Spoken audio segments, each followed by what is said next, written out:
মেলাকে ঘিরে নিরাপত্তা বলয় তৈরি করা গেলে এখানে পর্যটকের আগমন বাড়বে আরো কয়েক গুণ। সময় সংবাদ, কক্সবাজার। দর্শক, রাজধানীর বঙ্গবন্ধু আন্তর্জাতিক সম্মেলন কেন্দ্রে রিহাব আবাসন মেলার উদ্বোধন আজ। সেখানে এই মুহূর্তে আছেন আমাদের সহকর্মী সানবির রূপল। সেখানকার সবশেষ খবর জানতে আমরা চলে যাচ্ছি তার কাছে। রূপল,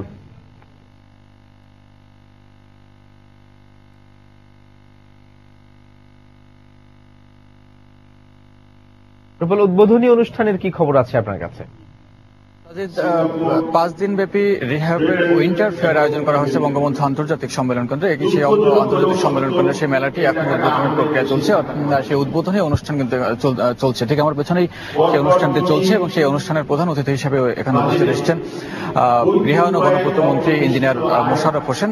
তিনি উপস্থিত থেকে মেলার উদ্বোধন করবেন এবং সেই মেলার উদ্বোধনের পরেই সর্বসাধারণের জন্য এই মেলার উন্মুক্ত করে দেওয়া হবে। এবারও মেলার যে অবস্থা সেটা হচ্ছে 150 মতো প্রতিষ্ঠান এই স্টল কিন্তু এই মেলায় অংশ নিয়েছে এবং এই 5 দিন ব্যাপী যে মেলা, এই মেলা থেকে আবাসন শিল্পের নতুন একটি গতি পাবে বলে এখানের যে বক্তারা আছেন তারা বক্তব্য রেখেছেন। এবং যদিও তারা এই বক্তব্য ছাড়াও আরো যে কথাগুলো বলেছেন তার মধ্যে উল্লেখযোগ্য হলো যে গত কয়েক বছরের যে আবাসন শিল্পের যে মন্দা একটি ভাব, সেই মন্দা ভাব কাটাতে এই মেলা একটি ভূমিকা রাখবে বলে তারা আশা প্রকাশ করেছেন।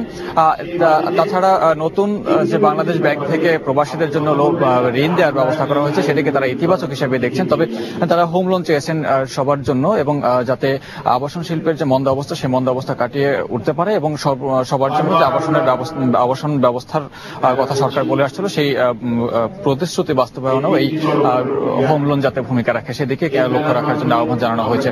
তো এখনো গৃহায়ন ও গণপূর্ত মন্ত্রী ইঞ্জিনিয়ার মোশাররফ হোসেন তিনি উদ্বোধন ঘোষণা করেন এবং বক্তব্য রাখেননি। কিছুক্ষণ পরে তার বক্তব্য রাখার পরে মেলা প্রাঙ্গণ ঘুরে তিনি উদ্বোধন ঘোষণা করবেন এবং এছাড়া এর মধ্যে রিহ্যাবের যে প্রতিনিধিরা আছেন তারা বক্তব্য রেখেছেন।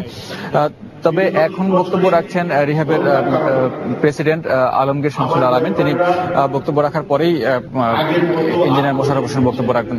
তবে একটি বিষয়ে রিহ্যাবের ভাইস প্রেসিডেন্ট একটু আগে তিনি বক্তব্য যেটি বলেছেন সেটি হচ্ছে যে বেশ কিছু বিদেশি কোম্পানি এই দেশে বিনিয়োগের জন্য আবাসন শিল্পে আগ্রহ প্রকাশ করেছে এবং সেদিকে যাতে সরকার লক্ষ্য রাখে যাতে স্থানীয় যে ব্যবসায়ীরা আছে তারা কোনো রকম ক্ষতিগ্রস্ত না হয় এবং তারা যেন স্থানীয় যে আবাসন শিল্পের চাহিদা সেই চাহিদা তারা পূরণ করতে পারেন এবং সেদিকে যাতে সরকার লক্ষ্য রাখে। তবে এবার যে মেলা সেই মেলার 5 দিনের আয়োজন 27 তারিখে শেষ হবে এবং প্রত্যেকের জন্য 50 টাকা করে টিকিটের ব্যবস্থা রাখা হয়েছে।